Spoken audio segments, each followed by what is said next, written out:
Hi, welcome back to Detective and Mystery Fiction. If you enjoy my content, please consider hitting the like button. It's the only way the YouTube algorithm notices me.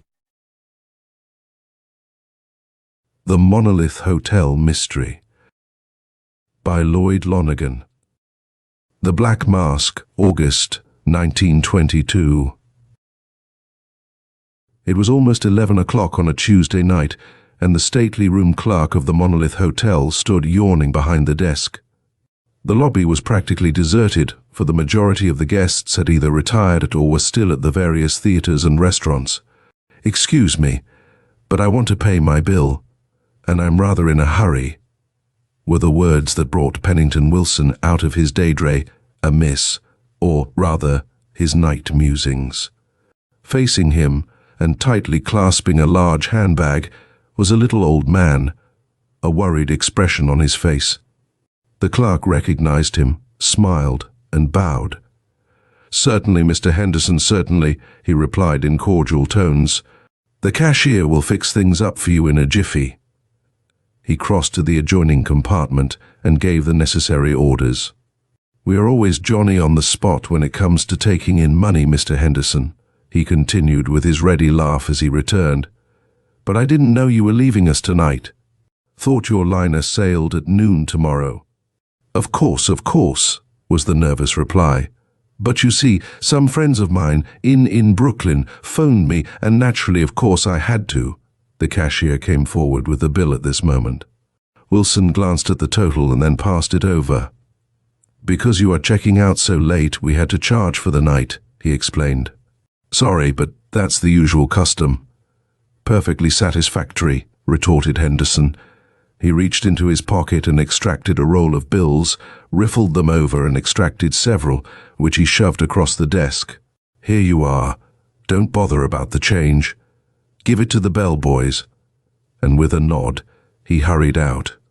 Wilson looked after him perplexedly, then showed relief as a husky, middle-aged man entered from the street. The clerk beckoned to him, and he approached the desk. "Spencer, there's something queer about that chap who just went out," he whispered. "Name's Henderson, Daniel Henderson, of Minneapolis. First visit here. Booked to sail for Europe on the Cardalia tomorrow. Heavy baggage has all gone to the dock. Just now he ran down, checked out in a tearing hurry with some silly story about having to go to Brooklyn. Nobody in Brooklyn is awake at this hour of the night. What do you think about it?" "How much does he owe?" demanded the house detective alertly. "Perhaps I can head him off." He took a step toward the door, but Wilson detained him. He paid in full and in cash, which caused Spencer to snort with disgust and retort, "In that case, why should we worry? What does it matter to us where he has gone, or why, so long as he is straight on the books?" "Guess I'm more nervous than usual tonight," said the clerk apologetically. "Just the same, I didn't like the way he acted. Seemed as if he was trying to hide something. You can understand how a man in my position gets hunches at times, but can't explain them." "Sure thing," yawned the house detective, whose interest in the matter had now entirely subsided. "Guess I'll turn in. Had a hard day, and bed sounds good to me. Nighty-night." And he went toward the elevator, and from it directly to his room. But Spencer soon found that he was out of luck. Sleep was something he was not going to get. For before he had even removed his shoes, the telephone rang, and an agitated voice directed him to report at room 817 as speedily as possible. He complied, and in the doorway of the designated number found Wilson awaiting him. The clerk beckoned, ushered him into the room, followed, closed the door, and stood against it, gasping. "My hunch was right," he hysterically cried. "I know now why Henderson acted so queerly, but I never suspected. It is horrible, horrible." He half collapsed and seemed on the verge of fainting. Spencer jumped to his side, put an arm about him, and led the clerk, now babbling incoherently, to a settee, where he made him as comfortable as possible. "Pull yourself together, man," commanded the detective. "Take it easy, but tell me what's going on." He patted his frightened companion on the shoulder. Under his ministrations, the clerk regained his self-control, sat up, and essayed a feeble smile. "I'm all right now," he said. "The shock of the thing was what got me.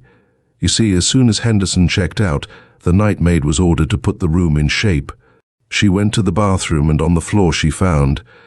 But you'll have to look for yourself." I can't go on," he concluded as he sank back again.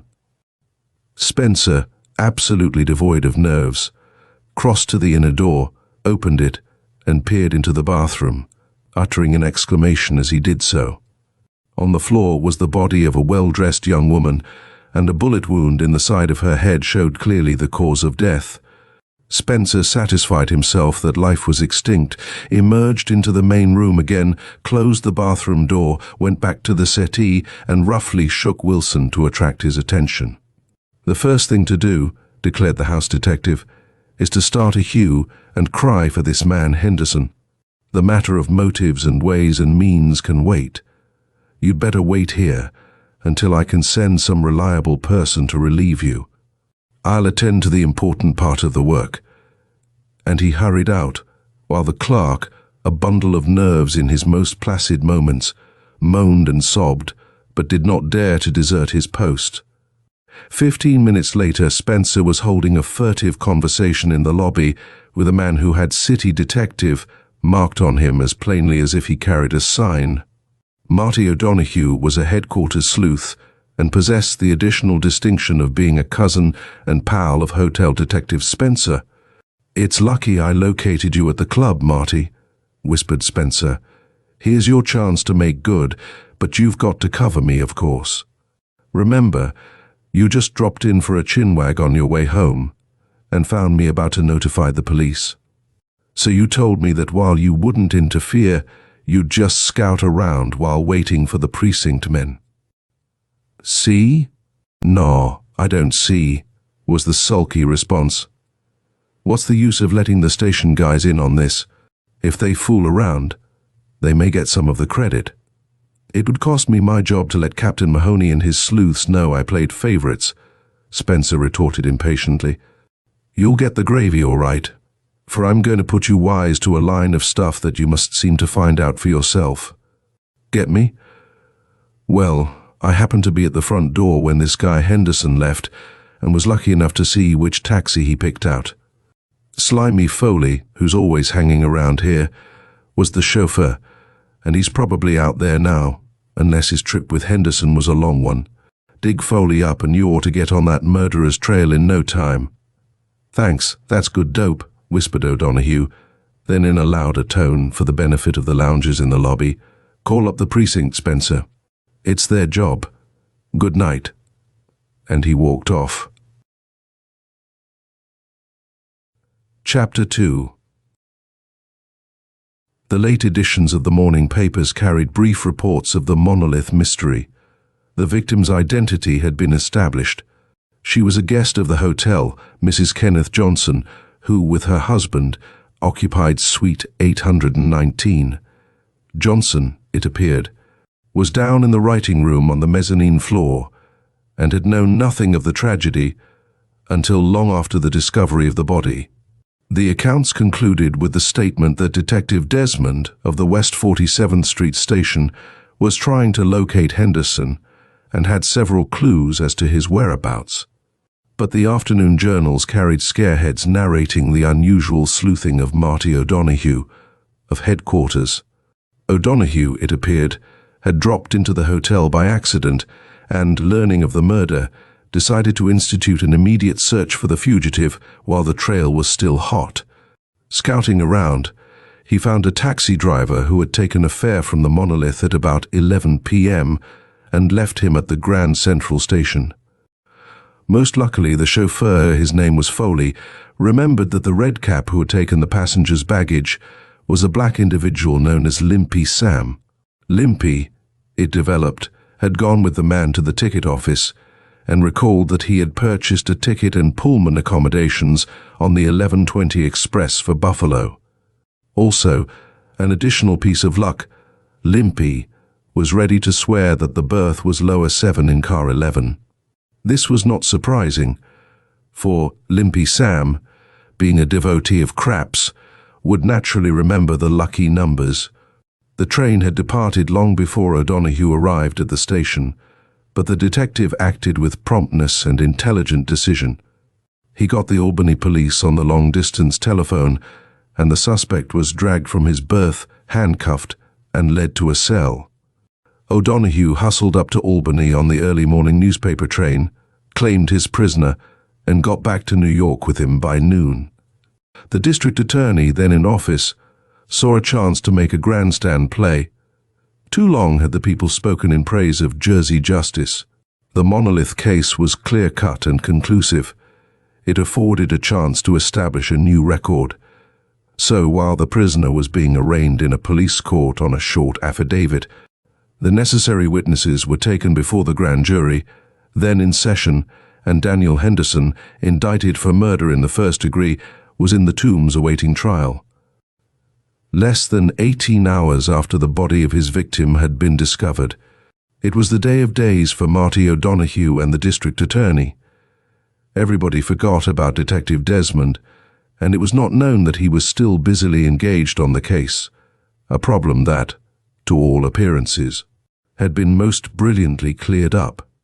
The only person who did waste any thought on the energetic precinct detective was Big Jim Mahoney, the captain at that time in command at West 47th Street. When Mahoney reached the station that Wednesday morning, he found a note from Desmond saying he was working on a startling new lead in the case. Mahoney waited impatiently for his subordinate's return, scowled when he read the newspaper eulogies of Marty O'Donoghue, and cursed bitterly when the extras came in with the news of Henderson's indictment.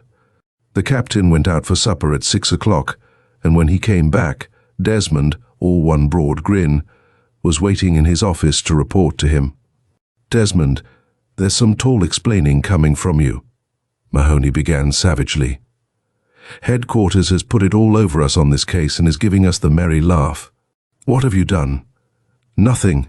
What has this big stiff Marty O'Donoghue done?" "Everything.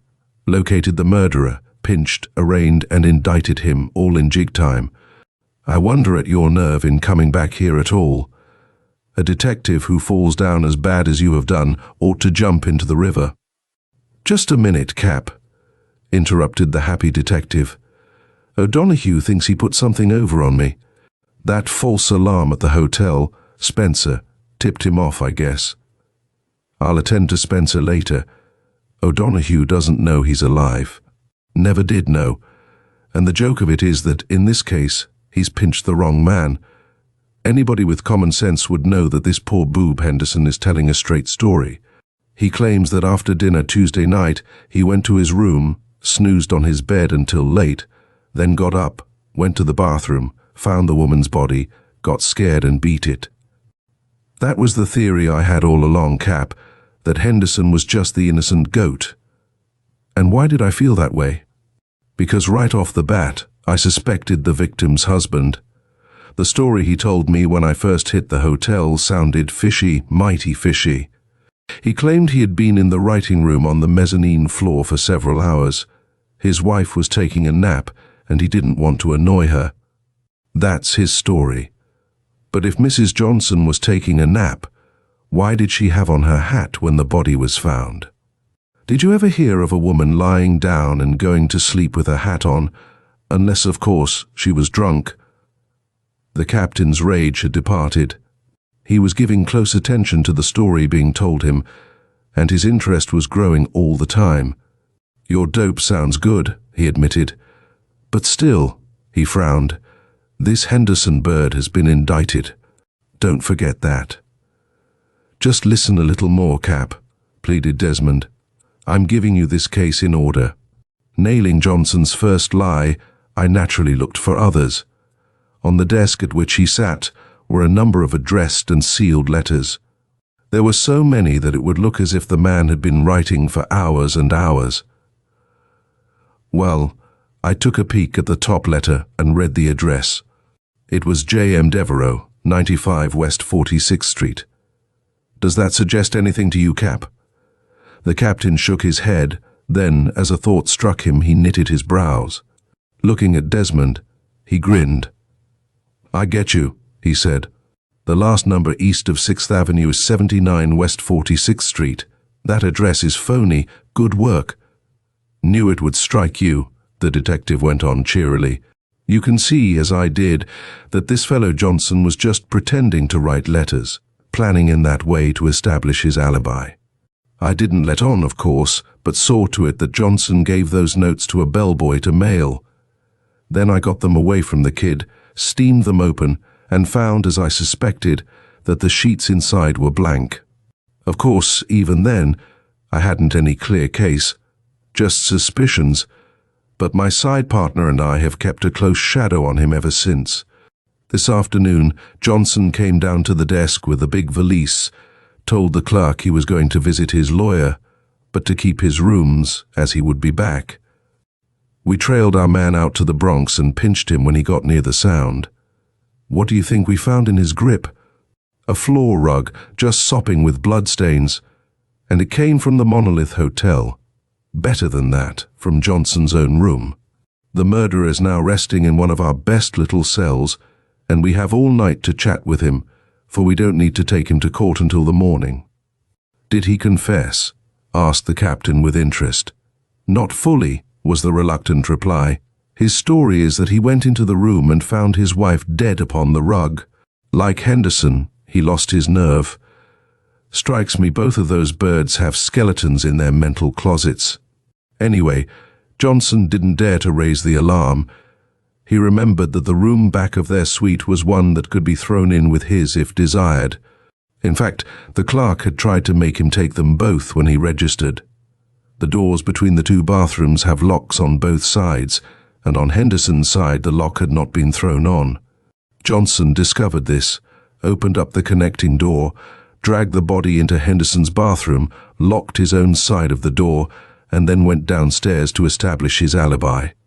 These hotel people never like to talk, but I got some good stuff out of one of the clerks. It seems Johnson and the woman had a row during the last afternoon she was alive, and jawed so much that other guests complained, and it was necessary to give them a quiet cow-down.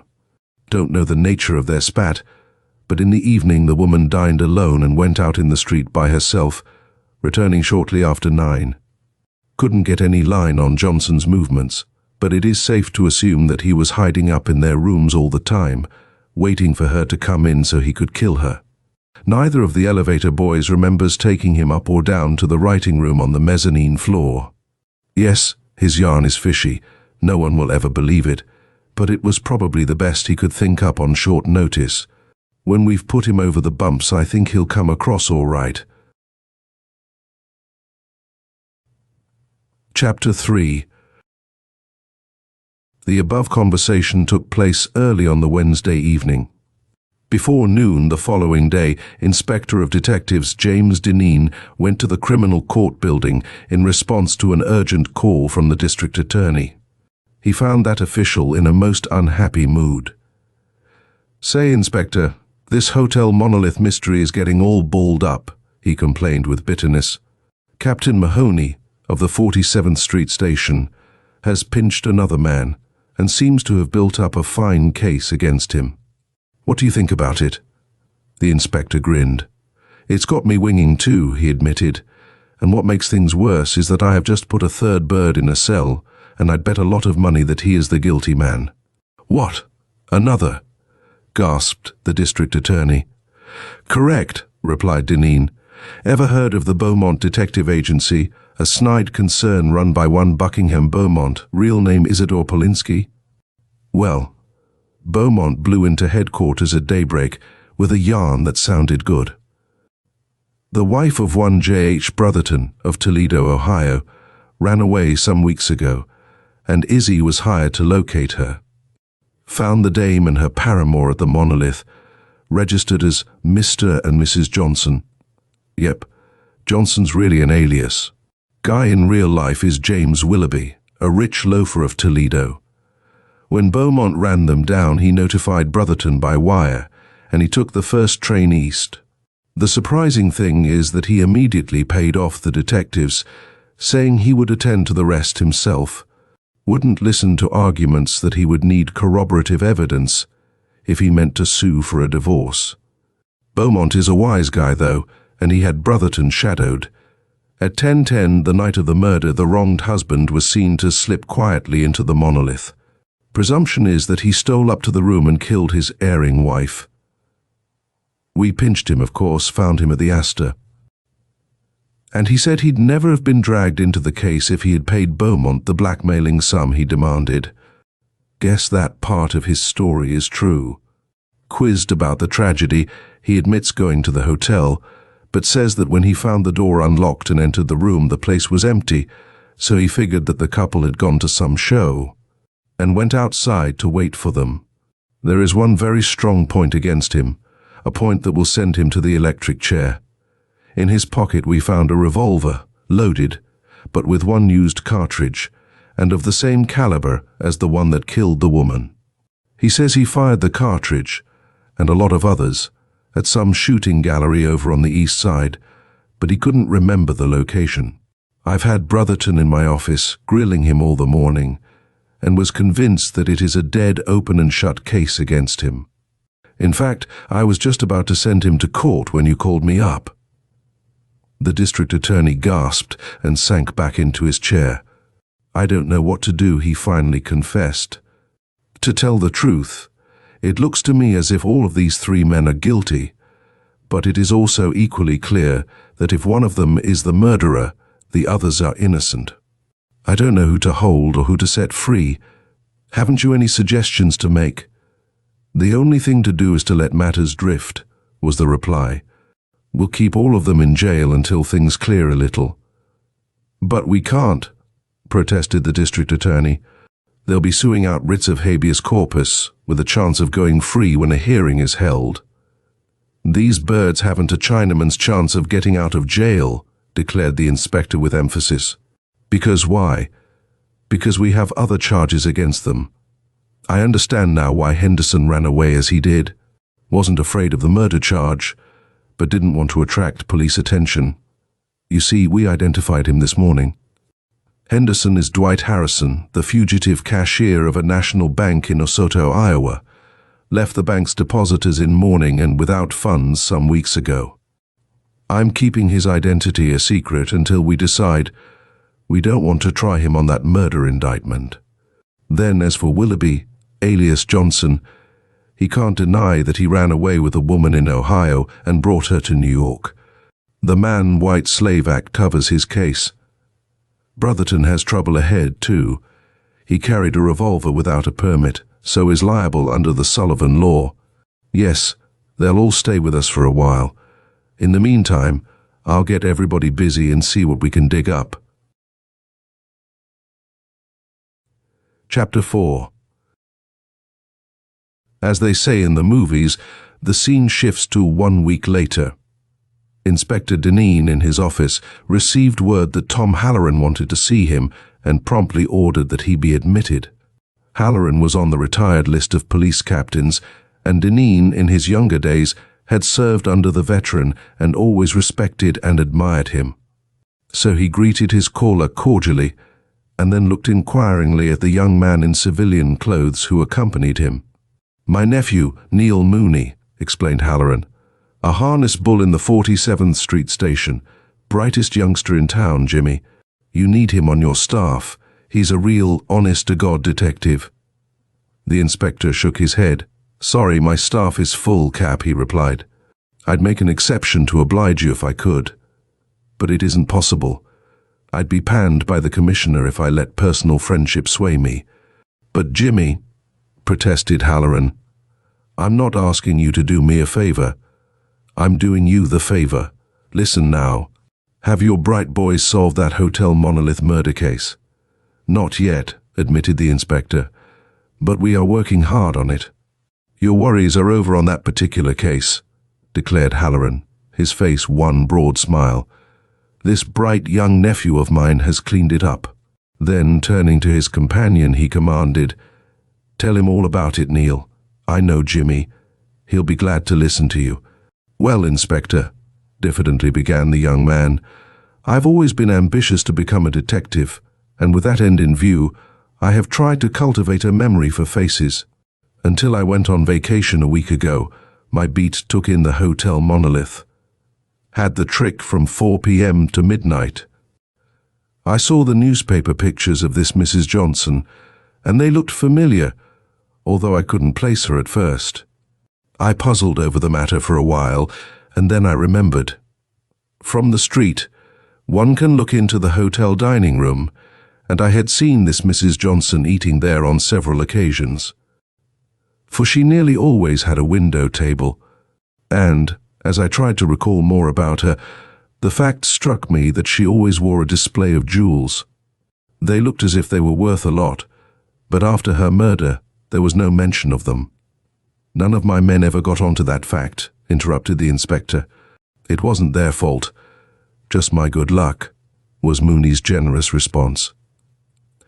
Had they known as much as I did? Undoubtedly the idea would have struck them that some clever crook had seen the jewels while she sat in the dining room, just as I had seen them.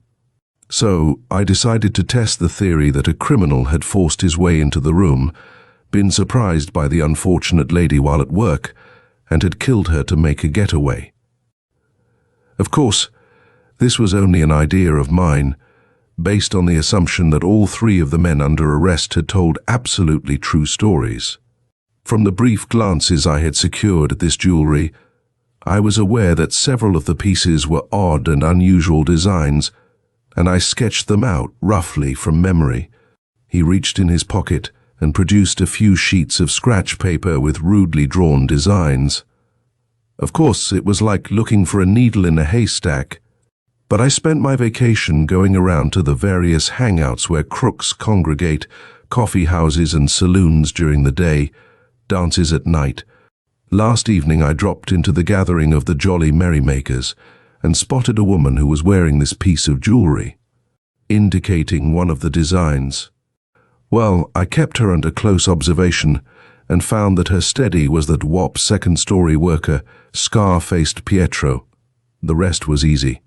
I trailed him to his home, down in Hell's Kitchen, forced my way in when he had gone to sleep, knocked him out after a fight, found the jewels hidden in the bed, and when Pietro saw I had the goods, he came across.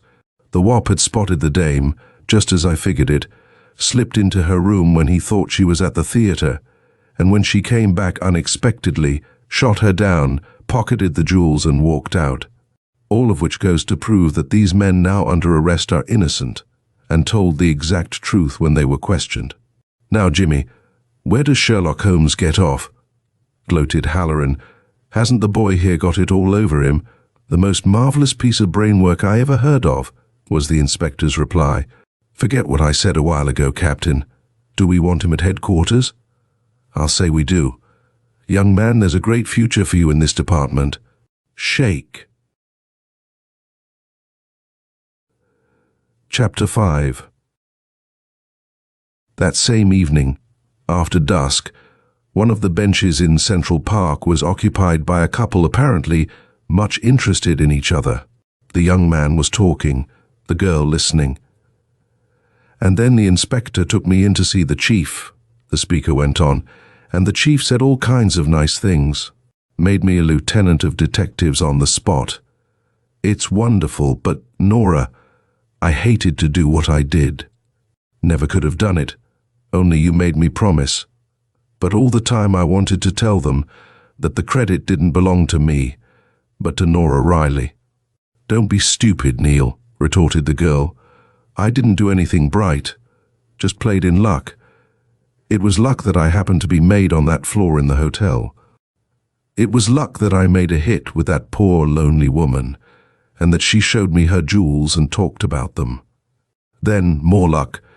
You and I happened to drop into that dance, and when I saw a girl wearing one of Mrs. Johnson's gems, why, I just gave you the tip, and the hard work that followed was all done by my Neil. But it wasn't fair for me to take the credit, protested Mooney. Why not? You and I are going to be one, and what helps you helps me. The only way to get ahead in this world is to make people think you are smart. If you'd done as you wanted to, and told the inspector that accident had been responsible for the solution of this crime, he would have mumbled thanks and left you to yarn away your life as a harness bull. But look what my way has accomplished.